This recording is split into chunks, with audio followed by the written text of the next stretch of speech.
We have not yet talked about the hostages, and we should. Is Israel's action in Gaza going to is it for the benefit of the hostages?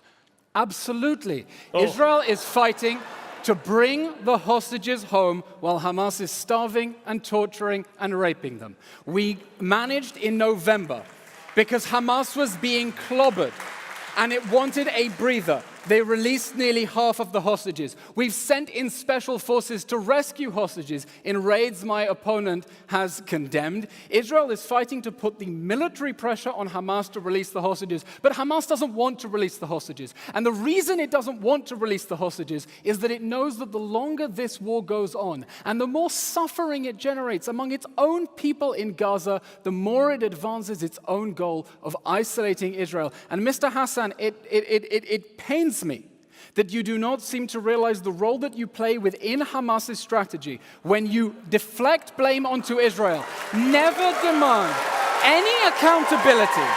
Never demand any accountability from the Hamas regime. When you know that Hamas's goal is to maximize suffering, you give it a reason to drag on this war. If you want it to let the hostages go, you should tell of all Qatar the nonsense to you've said pressure tonight, Hamas to free the hostages. of all the demonstrably untrue things you've said tonight, this is the big one. So apparently, if you want a deal to end the war, you're enabling Hamas's strategy. No. That's what you just said. No, I'm enabling Hamas's strategy. But you have systematically undermined every leverage Israel has to free the hostages. You know who's undermining? Mehdi, stop pretending Can I you answer care the about question? the hostages. Of the two of us, hold on. Of the two of us, whose strategy has released more hostages, mine or yours? Because I supported a ceasefire. And we got, hold on. Our strategy. Your strategy is to give cover for Hamas's war crime. Eylon, let him finish, please. Over 100 hostages were released last November in the pause, in the ceasefire deal. A lot of Israelis wanted that to continue. Hostages' families wanted that to continue. Yes. Can I finish my answer? Netanyahu said no. In fact, I interviewed Zahir Moore, whose uncle Avraham Munda was horribly killed in Gaza. Zahir Moore, by the way, was arrested today. He's been arrested and attacked by the Israeli government that Eylon served in multiple times. He said to me, Netanyahu and the government that Eylon was part of, always choose the wrong way. Ever since October the 8th, everything they do is directed at not getting the hostages back. That is the plain truth. That is the nephew of a hostage. They don't want you to hear about the hostages. Eylon and people like Eylon use the hostages as political pawns. The hostages' families are standing on the streets of Tel Aviv opposing the Netanyahu government, calling for a ceasefire, calling for a deal. They don't like Eylon Levy.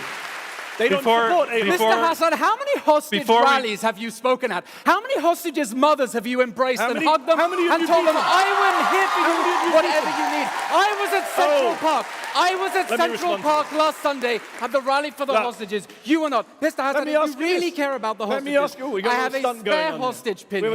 If you want to show them you care, you're welcome to put it on your platform. All right, this is fantastic. Let's go.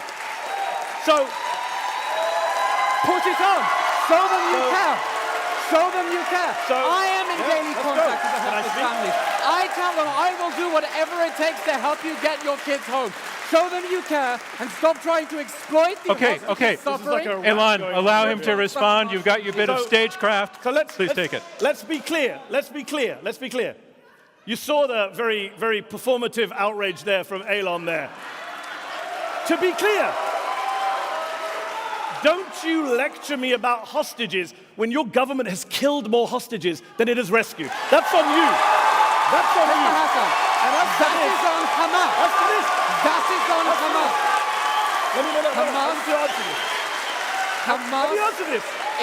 All right. I need to finish this point. I'm going to let you finish this point, and then we're moving on. I will happily support this pin because I support the release of all the hostages and let me finish. And I support the release of thousands of Palestinian detainees being raped and tortured and children. Do you support that? Let's wear it together. Do you support the release? Do you support the release of Palestinians? I do not support Do you support the release of terrorists. Of Palestinian children? Do you support the release of Palestinian children being Mr. tortured? Hasan, anyone who is... Let's get some space here. He can't answer the question. Mr. Hasan, he won't put on the hostage pin. I support the release of all innocent people. Mehdi? He doesn't.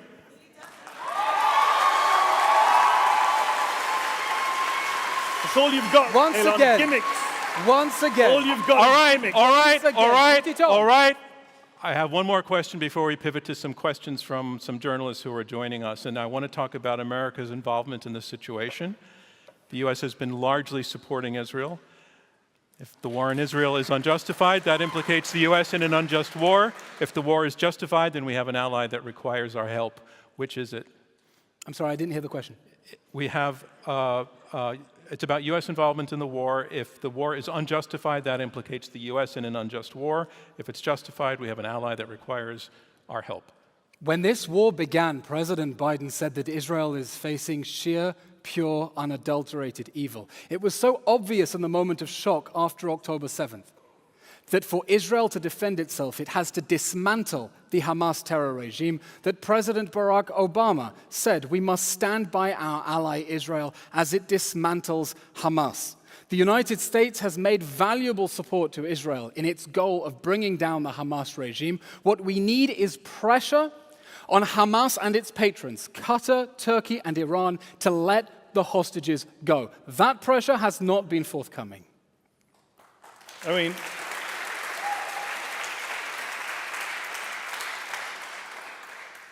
before I came on stage, Gershon Baskin, who's Israel's most famous hostage negotiator, he WhatsApped me and said he's got a deal, 3-week deal on the table with Hamas that Hamas has agreed to release all the hostages and end the war. He says it's with Netanyahu. The ball's in Netanyahu's court. So when he keeps going on about hostages, tell him to speak to his former boss to agree to a hostage deal. Gershon Baskin is the negotiator As for the in United whose States, deal to free Do Gilad stop interrupting, Shalit Eylon. we You've released had your performance. Yehia Sinwar. As for the United States, it is tragic to me as a citizen of the United Kingdom and the United States that my two countries have armed Israel as it carries out what the ICJ has called a plausible genocide, No, as it it arms has a prime not. minister Mr. who is wanted Hasan. for war crimes. Mr. Hasan. The ICC chief prosecutor has called for the arrest of Yoav Gallant and Benjamin Netanyahu. The American government should not be arming a man wanted for war crimes. And Eylon Levy should have began his speech tonight apologizing for working for a man who is wanted for war crimes by the ICC chief prosecutor.